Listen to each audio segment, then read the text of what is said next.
আজ এসে পৌঁছেছি ভারতের আধ্যাত্মিকতার হৃদয়ে বলা হয় যে শহরকে, সেই পবিত্র বেনারস বা বারাণসীতে, যাকে অনেকেই কাশী নামেও চেনে। গঙ্গার পবিত্র তীরে অবস্থিত এই প্রাচীন শহরকে পৃথিবীর অন্যতম পুরনো জীবন্ত শহরও বলা হয়। হাজার বছরের ইতিহাস, সংস্কৃতি, বিশ্বাস আর আধ্যাত্মিকতার এক অসাধারণ মেলবন্ধন এই কাশী নগরী। এই পর্বে আমরা ঘুরে দেখব বেনারসের কিছু বিখ্যাত ঘাট, সরু অলিগলির মধ্যে লুকিয়ে থাকা পুরনো কাশীর আসল রূপ এবং গঙ্গার তীরে অনুষ্ঠিত হওয়া মনোমুগ্ধকর গঙ্গা আরতির সেই অপরূপ দৃশ্য। আর পাশাপাশি আমরা দর্শন করব কাশীর অন্যতম গুরুত্বপূর্ণ ও বিখ্যাত মন্দিরগুলো। আর ভ্রমণ যদি হয় বেনারসে, তাহলে এখানকার বিখ্যাত খাবার না খেলে হয় কি? তাই চেখে দেখব বেনারসের জনপ্রিয় কিছু স্ট্রিট ফুড। তাহলে চলুন শুরু করা যাক ইতিহাস, আধ্যাত্মিকতা আর স্বাদের এক অসাধারণ যাত্রা।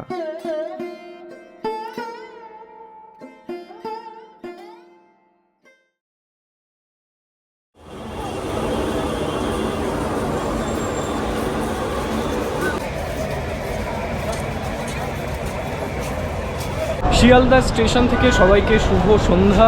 এই মুহূর্তে দাঁড়িয়ে আছি শিয়ালদা স্টেশনে। আর আজকের পর্বে আপনারা থাম্বনেল দেখে বুঝে গেছেন কোথায় যাচ্ছি। কাশী বিশ্বনাথের শহর অর্থাৎ বেনারস। বেনারস মানেই অলিগলি, বেনারস মানেই ঘাট, বেনারস মানেই গঙ্গায় নৌকা বহর, আর বেনারস মানেই ঘুরে দেখা বিভিন্ন হিন্দু মন্দির। আমি এই পর্বটা শিয়ালদা থেকে শুরু করছি। আপনারা ইতিমধ্যে অনেকেই জেনেছেন যে শিয়ালদা থেকে নতুন একটি ট্রেন, যেটা বেনারস অবধি নতুন চালু হয়েছে, অমৃত ভারত এক্সপ্রেস। আজকে এই ট্রেনে সফর করব। অনেক দিন আগেই চালু হয়েছে, কিন্তু আমার যাওয়া হয়নি। অনেক দিন পর আজকে বেরিয়ে যাচ্ছি। এই ট্রেনে যাব বেনারস। আমার এই পর্বগুলো আমি 3টে ভাগে ভাগ করেছি। প্রথম পর্ব আমি বেনারসে যাব অমৃত ভারত এক্সপ্রেস করে এবং সবটাই দেখাবো। এই পর্বে নামার পর থেকে আমি আরও 2টো এপিসোড করব। প্রত্যেকটা এপিসোডে আমি চাইছি আপনারা সঙ্গে থাকুন, আর সম্পূর্ণ ডিটেলস কিন্তু আমি তুলে ধরবো এই ভিডিওতে। কোথায় থাকছি এবং সম্পূর্ণ টোটাল খরচা এই বেনারসের কত কি যাচ্ছে, এবং লোকাল ট্রান্সপোর্ট ইউজ করব পুরো সাইট সিইং করবার জন্য। আপনারা অনেকেই জানেন যে বেনারসের সাইট সিইং করতে গেলে কিন্তু অনেকটাই খরচা, কিন্তু লোকাল ট্রান্সপোর্ট ইউজ করব যাতে এই খরচাটা অনেকটা কমে যায়। আর বাজেট ফ্রেন্ডলি ট্যুর অবশ্যই আপনাদের জন্য থাকবে। এই মুহূর্তে দাঁড়িয়ে আছি শিয়ালদাতে। আমাদের ট্রেন রয়েছে 7টা 20-তে। এখন 6:30 বাজে, ট্রেন দেয়নি। ট্রেন দেবে। আমরা এখন টিকিট কেটে নিয়েছি। আমরা এই অমৃত ভারতের জেনারেল কম্পার্টমেন্টে জার্নি করব। কত কি বিস্তারিত সব কিছুই আপনাদের বলবো। আপাতত ট্রেনে উঠব, বাকি কথা ট্রেনে যেতে যেতে অবশ্যই হবে। সঙ্গে থাকুন। দিয়ে দিয়েছে অমৃত ভারত এক্সপ্রেস 14 নম্বর প্ল্যাটফর্মে। এখন মোটামুটি যা দেখতে পাচ্ছি হালকা ভিড় রয়েছে। তবে আপনারা যারা জেনারেলে যেতে চাইছেন তারা কিন্তু পেছন দিকটায় যদি ওঠেন তাহলে কিন্তু খুব চাপ হয়ে যাবে, কারণ পেছন দিকটায় কিন্তু ম্যাক্সিমাম লোকজন উঠছে বলে অনেকটাই ভিড়। এই ট্রেনে কিন্তু সামনের দিকেও জেনারেল রয়েছে, তো সেক্ষেত্রে আপনারা যদি সামনের দিকে যেতে চান মোটামুটি ফাঁকাই রয়েছে আপাতত। আমি সামনের দিকেই এগোচ্ছি, পেছন দিকটায় অনেকটা ভিড়।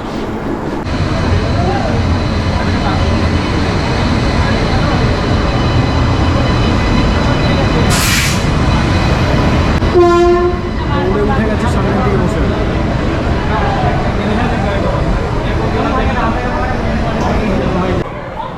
আগে হতো, আগে খুলবে না পরে।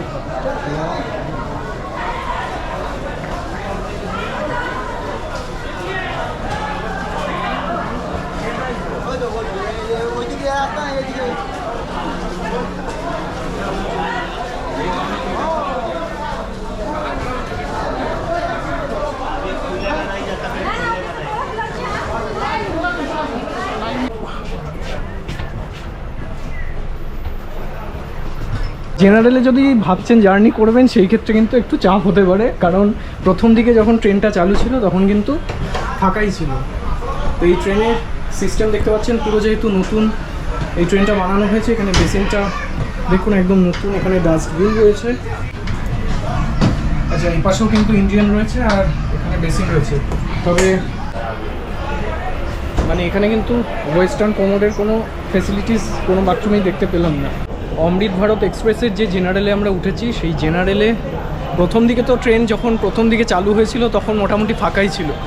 তবে এই মুহূর্তে কিন্তু ট্রেন একদম ফাঁকা নেই। মানে জেনারেলে যারা ভাবছেন যাবেন তাদের কিন্তু মোটামুটি একটা মানে যুদ্ধের পরীক্ষা দিয়ে তারপরে কিন্তু এই ট্রেনে উঠতে হবে, কারণ এখন যা দেখতে পাচ্ছি একটা সিটও ফাঁকা নেই। মোটামুটি ভালোই ভিড় রয়েছে এই মুহূর্তে বেনারস, আর জেনারেল পুরো ভর্তি। ওই মাঝে মধ্যে দু একটা জায়গা ফাঁকা পাওয়া যাচ্ছে। আমরা এই ট্রেনের জেনারেলে জার্নি করছি। জেনারেলে আমাদের ভাড়া পড়লো 300 টাকা করে, আর আপনারা যারা স্লিপারে জার্নি করবেন এই ট্রেনের সেক্ষেত্রে ভাড়া পড়বে 515 টাকা করে। মোটামুটি জেনারেলে যা দেখছি এখানে কিন্তু লোকজন কিন্তু মোটামুটি ভালোই ভরে গিয়েছে। আর প্রথম দিকে যেহেতু ট্রেনটা ফাঁকা ছিল সেই কারণে তখন কিন্তু লোকজন কম ছিল, আর ইতিমধ্যে প্রচুর লোক ভরে গিয়েছে জেনারেলে। এখানে কিন্তু একদম সেফটির দিক থেকে এই ট্রেন যথেষ্ট ভালো। অগ্নি নির্বাপক যন্ত্র রয়েছে, আর সব থেকে সুন্দর যেটা সেটা হচ্ছে এখানে কিন্তু এমার্জেন্সি টক বাটন রয়েছে। যদি কোনো এমার্জেন্সির প্রয়োজন হয় আপনারা কিন্তু এখানে প্রেস করে ডাইরেক্ট ড্রাইভারের সঙ্গে কথা বলতে পারবেন। তবে অপ্রয়োজনীয়ভাবে কেউ কিন্তু এটা প্রেস করবেন না, সেই ক্ষেত্রে চাপ হতে পারে। এখন বসে রয়েছি ট্রেনে। একটা ইনফরমেশন আপনাদের দিয়ে দিই, আপনারা এই ট্রেনে কিন্তু কোনো প্যান্ট্রি কার পাবেন না, তবে সাইড প্যান্ট্রি কিন্তু আছে এই ট্রেনে। মানে আপনারা এখানে সাইড প্যান্ট্রি পেয়ে যাবেন, যেটা আইআরসিটিসির আন্ডারে। আর কী কী কেমন কি দাম রয়েছে সেটা আমি বলে দেবো খাবারে। আর এছাড়া তো মোটামুটি ওঠার পর থেকে ট্রেনে টুকটাক খাবার কিন্তু উঠছে, যা যা প্রয়োজনীয় সেই খাবার কিন্তু উঠছে। এবারে কতক্ষণ কি পর কী হয় সব দেখাবো আপনাদের। আর আরেকটা ইনফরমেশন দেবো, সেটা হচ্ছে আপনারা যারা জেনারেলে যেতে চাইছেন এই ট্রেনে বেনারস অবধি, তারা কিন্তু একটু আগে স্টেশনে চলে আসবেন। একদম সঠিক সময় ট্রেন কিন্তু ছেড়ে দিল শিয়ালদা স্টেশন থেকে অমৃত ভারত এক্সপ্রেস বেনারস যাওয়ার উদ্দেশ্যে। এখন দেখা যাক কাল সকালবেলা ট্রেন কখন পৌঁছায়। তবে ইন্টারমিডিয়েট যেসব স্টেশনগুলো আছে কয়েকটা স্টেশনে নামবো, নেমে বলবো ট্রেন সঠিক টাইমে যাচ্ছে কিনা। আপাতত 7:30টায় ট্রেন কিন্তু একদম সঠিক টাইমে ছেড়ে দিল।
অমৃত ভারত কিন্তু চলছে, মানে স্পিড কিন্তু প্রথম স্পিড কিন্তু মোটামুটি নিয়েই নিয়েছে। আর এখন ক্রস করবো, বিধাননগর এখনও ঢোকেনি। তবে এই ট্রেনের ফার্স্ট ঘর নেমে হচ্ছে দুর্গাপুর। এখন মোটামুটি 7:40 বাজে, আর ট্রেন কিন্তু একদম স্মুথ চলছে।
আচ্ছা, এই ট্রেনের খাবারের ব্যাপারটা একটু বলুন।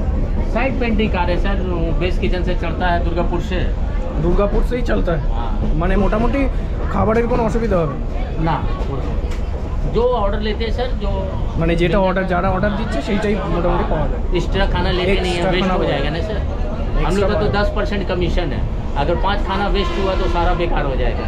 মোটামুটি কী কী পাওয়া যাচ্ছে একটু বলে দিন। 3 थाली আছে, ভেজ থালি আছে, চিকেন থালি আছে। কোনটার কীরকম দাম, কীরকম প্রাইস আছে? দুটো প্রাইস আছে, একটা ডিলাক্স থালি আছে 130 টাকা, 130 আর নর্মাল থালি 80 রুপিস। 130 মানে চিকেন থাকে, হ্যাঁ, আর ভেজ ভেজ 80 রুপিস আছে। 80 রুপিস। হ্যাঁ, আর ডিম standard যদি veg। কেউ নিতে চায় 90 টাকা আছে। 90 টাকা। হ্যাঁ, বড় থালি আছে, স্ট্যান্ডার্ড থালি, जो लच्छा पराठा वराठा সব পাওয়া যাবে, ওটা 130 130 টাকা। আচ্ছা, থ্যাংক ইউ। তা মোটামুটি যেটা বললাম যে এখানে সাইড প্যান্ট্রি কিন্তু আপনারা পেয়ে যাবেন, এই রকমের আইটেম পেয়ে যাবেন। 130 টাকা যেটা বললো ওরা চিকেন থালি নিচ্ছে, আর এগ যেটা সেটা ওই 90 টাকা, আর ভেজ থালি 80 টাকা। এখন দেখা যাক, একটা খাবার অর্ডার দেবো, কীরকম কী বলছে খাবার খেয়ে দেখতে হবে। IRCTC-র খাবার খুব একটা তো ভালো নয়, তো এরা তো বলছে সাইড প্যান্ট্রি দেবে, দেখতে হবে কেমন। নিবি কি? 140। स्टैंडर्ड वेज लीजिएगा तो 80 रुपीज़ का है। नीम আছে स्टैंडर्ड 80 रुपीज़ का है। बड़ा थाली में आइएगा पूरा रेडी तो 130 का है। ডিম 90 বলেছে। দুটো ডিম থাকছে নাকি? हाँ দুটো। দুটো ডিম থাকছে, ওটাই নিন, একটাই নিয়ে নেন আপনি, একটাই এগ থালি দিয়ে দিন। সবজি একটা থাকবে। এমনি ডাল টাল থাকবে তো? हाँ दाल चावल 3 थाली।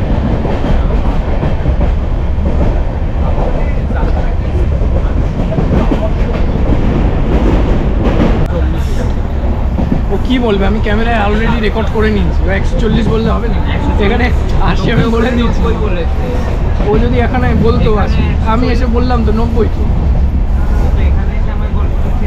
140 বলেছে, অলরেডি রেকর্ডেড আছে।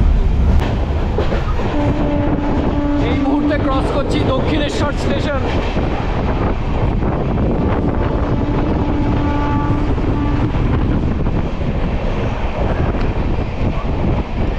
ট্রেন কিন্তু দুর্দান্ত গতিতে চলছে। দক্ষিণেশ্বর ক্রস করলাম।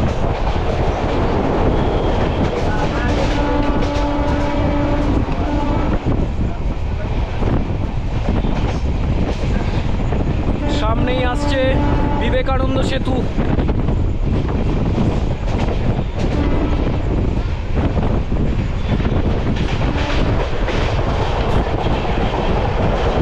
চলে এসেছি বিবেকানন্দ সেতু, দক্ষিণেশ্বর মায়ের মন্দির দেখা যাচ্ছে।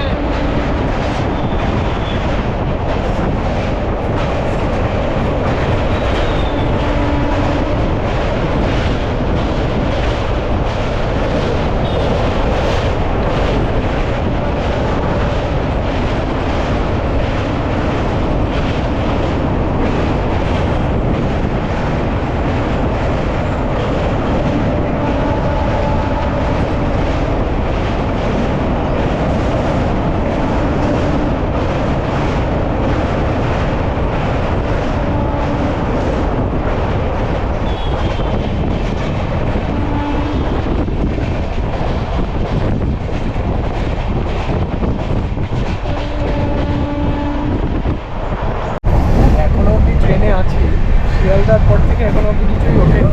চা বিস্কিট বা কিছু আদার্স টুকটাক খাবার কিছু ওঠেনি। মনে হচ্ছে যে দুর্গাপুর না আসা অবধি কিছু নেবে না। এখন চায়ের আশায় মানে গলাটা শুকিয়ে গেল। চা উঠছে, জল পাওয়া যাচ্ছে, রেলমিলের জলগুলো আছে, কিন্তু চা বা আদার্স কিছু স্ন্যাক্স কিছু ওঠেনি। মানে শিয়ালদা থেকে ওঠার সময় আপনারা কিন্তু মোটামুটি বিস্কিট ফিস্কিট এগুলো যা আছে আপনারা কিনে নেবেন, নয়তো দুর্গাপুর অব্দি এরকম ফাঁকায় যেতে হবে।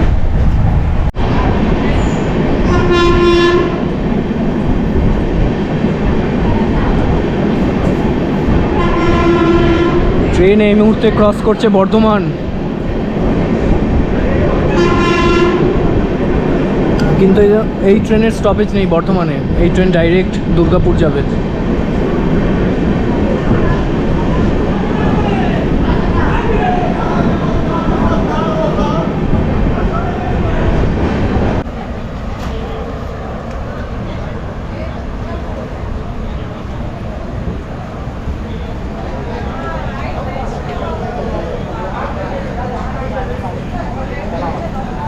165 কিলোমিটার আমরা অতিক্রম করলাম। এই মুহূর্তে রয়েছি আমরা দুর্গাপুর, মানে অমৃত ভারত এই সুপারফাস্ট ট্রেনের ফার্স্ট হল্ট যেটা, সেটা হচ্ছে এই দুর্গাপুর ফার্স্ট হল্ট।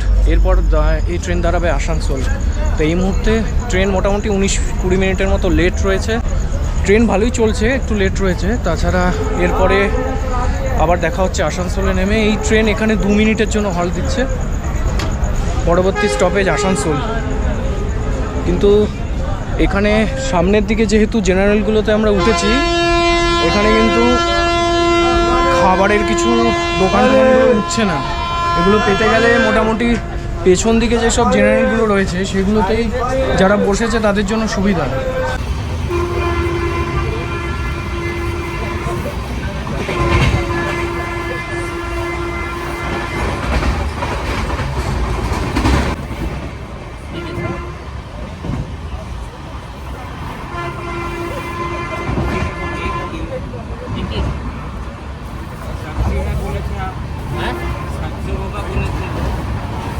अंडा थाली में सब्जी नहीं होता, वेज थाली में सब्जी होता है।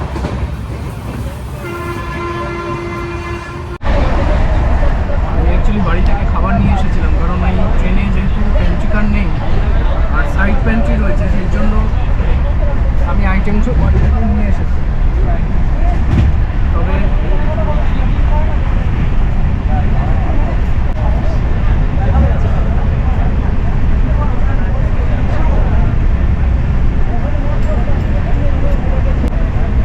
জোরের তরকারি আছে। এই আইটেমটা রয়েছে যেটা আমার বেস্ট, মানে প্রিয় আর কি। এই আইটেমটা আমার প্রিয়। তো মোচাটা নিয়ে নিই আগে, তারপরে এটা ঢাকনাটা বন্ধ করব।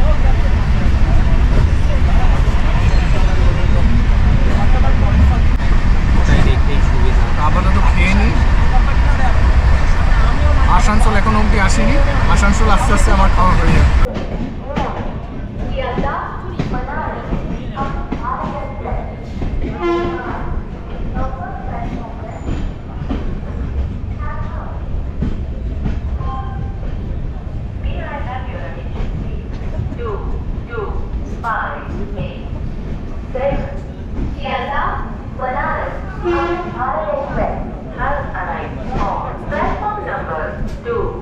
দুশো 90 কিলোমিটার অতিক্রম করে এখন রয়েছি মধুপুর স্টেশনে, অর্থাৎ ঝাড়খণ্ডে ট্রেন ঢুকে গিয়েছে। ট্রেন আপাতত 30 মিনিট লেট। এরপর আমরা যাব হচ্ছে বিহারে, অর্থাৎ জেসিডি ঢুকবে, তারপর পাটনা। আর সেগুলো ঢুকতে ঢুকতে মোটামুটি রাত হয়ে যাবে। এই মধুপুর স্টেশনেই এলাম অনেকটা 30 মিনিট লেটে। তা এর পরবর্তী স্টেশন জেসিডি, তারপর পাটনা, পাটনার পর ডিডি উপাধ্যায়, তারপর আমরা বেনারস ঢুকে যাব। মোটামুটি সেই স্টেশনগুলো রাত হবে, 1:30-2 বেজে যাবে। তা আপাতত উঠি ট্রেনে। এখানে ট্রেনের ওই 2 মিনিটের মতো হল্ট রয়েছে। দিয়ে দিয়েছে ট্রেন, সাউন্ড দিয়ে দিয়েছে, উঠে যাওয়াই বেটার।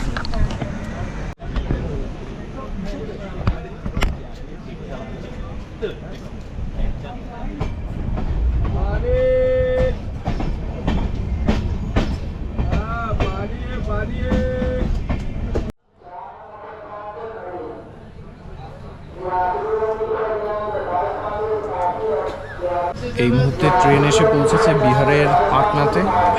আর এখানে ট্রেন অনেকক্ষণই দাঁড়িয়েছে। তবে ট্রেন যে লেটে চলছিল সেইটা কিন্তু অনেকটাই মেকআপ হয়ে গেছে। মানে এখন কিন্তু রাইট টাইমে ট্রেন চলছে, সঠিক সময়েই এই পাটনাতে ট্রেন ঢুকেছে। তার আগে অবধি ট্রেন লেট ছিল। আর ট্রেনে যে ভিড়টা ছিল সেই ভিড় এই পাটনাতে কিন্তু মোটামুটি ফাঁকা হয়ে গিয়েছে। এখানে একদম ম্যাক্সিমাম যাত্রী কিন্তু নেমে গিয়েছে, তাও কিছু কিছু যাত্রী রয়েছে। আর এখন মোটামুটি সবাই শুয়েই যাচ্ছে। ট্রেন ছেড়ে দিল বিহার থেকে। এরপরে আমাদের স্টপেজ ডিডি উপাধ্যায় এবং তারপর আমাদের গন্তব্য স্টেশন বেনারস। এই মুহূর্তে ট্রেন ছাড়লো পাটনা জাংশন থেকে।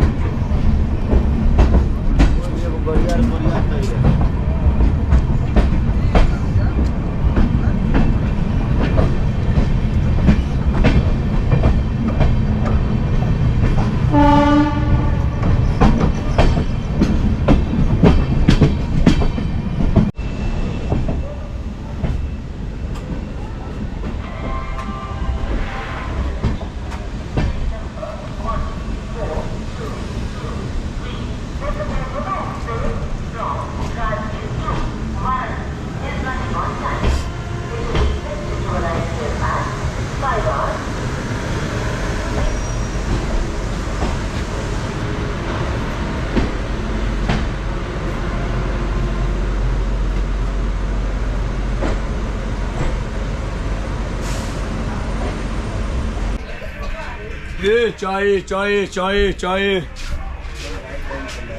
चाय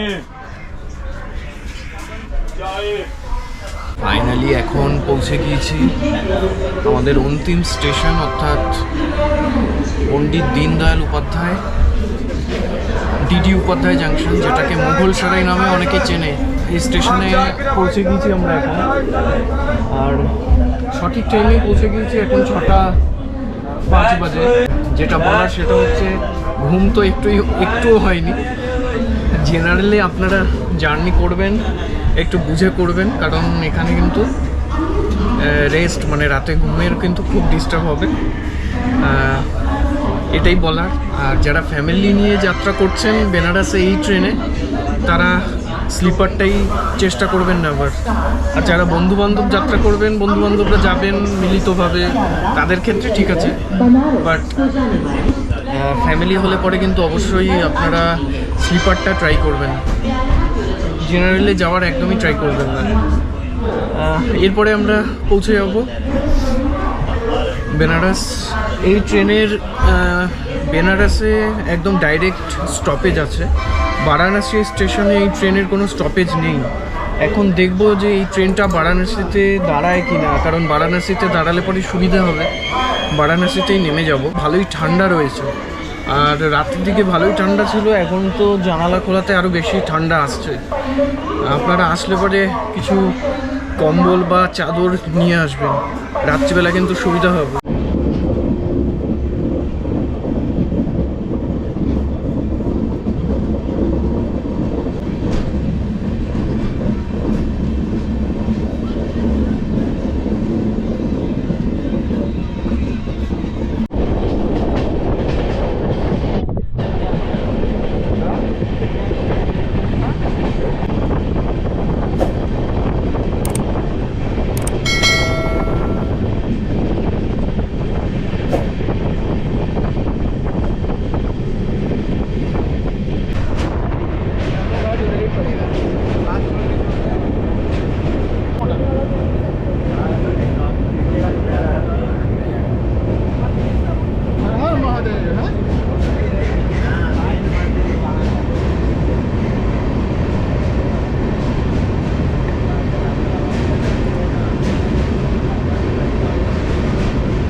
চলে এসেছি কাশী স্টেশনে, তবে আমরা নামবো বারাণসী স্টেশনে।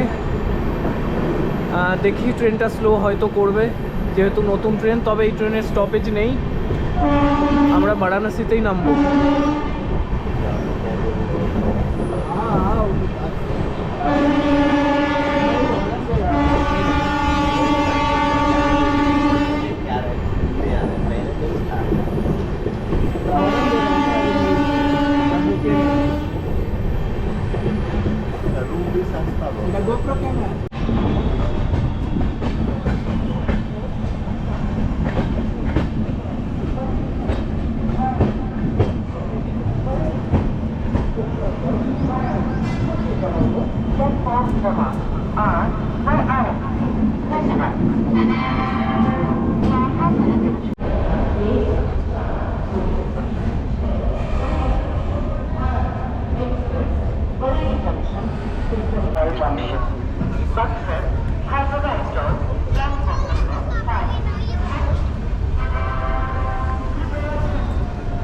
আমাদের ট্রেন দাঁড়ানোর কথা ছিল না বারাণসী স্টেশনে, কিন্তু আমরা ভেবেছিলাম যদি দাঁড়ায় তাহলে খুবই ভালো হয়, কিন্তু সেটা তো আর হলো না। বেনারস স্টেশনে নামছি। আসলে বারাণসীতে স্টপেজ নেই এই ট্রেনের, সুতরাং দাঁড়াবে যে এটাও মানে বলা মুশকিল। তো যাই হোক, বেনারসে নামছি। এখান থেকে এবার যেতে হবে আমাদের।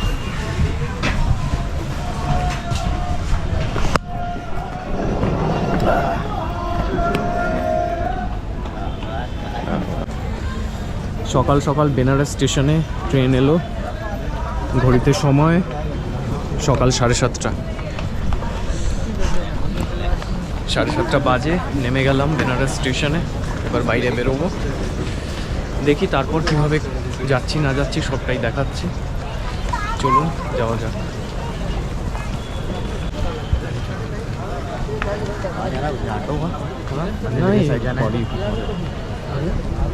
बाद में बाद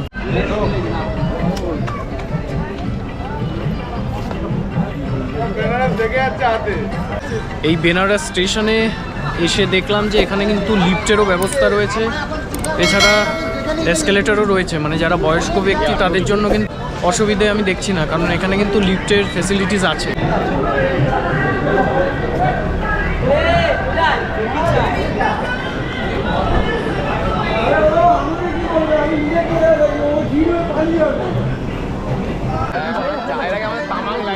আমাদেরও তো লাগবে রে ভাই। জয় বাবা বিশ্বনাথ।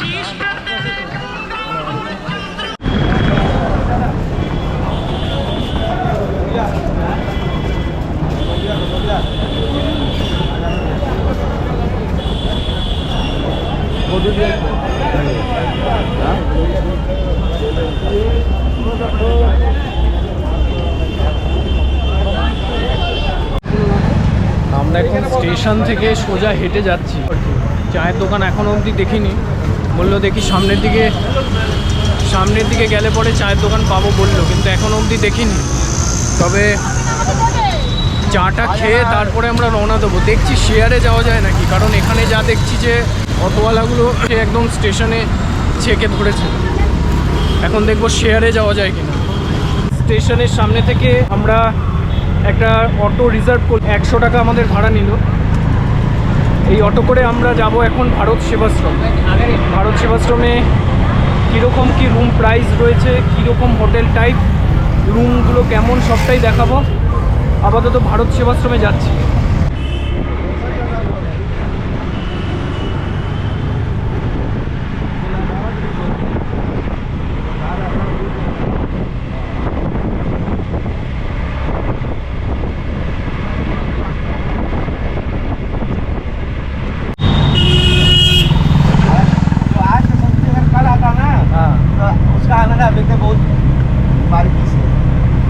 आप ये इंफॉर्मेशन दे रहा है तो रिकॉर्ड होना ही होगा। ठीक है, आप लोकल लोग हैं। मिस्टेक हो गया है, भारी मिस्टेक। एक दिन अगर आप पहले आता ना तो कल का नज़ारा भी 365 दिन बाद आएगा। 365 डे वीक बाद में आएगा। এখন চলে এসেছি ভারত সেবাশ্রমের ভেতরে। আমরা এখন যাব অফিস কাউন্টারে গিয়ে কথা বলবো। এখানে রুম কি রয়েছে, রুমের ডিটেলস, আশেপাশের পরিবেশ দেখতেই পাচ্ছেন বেশ ভালো। এখন আমরা গিয়ে অফিসে কথা বলবো। ভারত সেবাশ্রমে এসে যে রুমটা নিয়ে নিয়েছি সেই রুমটা একটু আপনাদের দেখাই। আর যেহেতু সারাদিন বাইরেই কাটাবো, সুতরাং একটা মোটামুটি একটা রুম আমরা নিয়ে নিয়েছি ভারত সেবাশ্রমে, সেটা হচ্ছে দেখাই একটু আপনাদের। এই রুমটা নিয়েছি আমরা। এই রুমটা মোটামুটি দুজন থাকার মতো ঠিকঠাকই আছে। রুমটা একটু স্পেসটা ছোট, কিন্তু মোটামুটি ঠিকই আছে। বাথরুমটা তুলনামূলক বড়ই আছে, আর এখানে বাথরুমে যা যা প্রয়োজনীয় জিনিসপত্র সবই রয়েছে। কোমোড রয়েছে, বেসিন রয়েছে এখানে, আর কল টল সবই রয়েছে।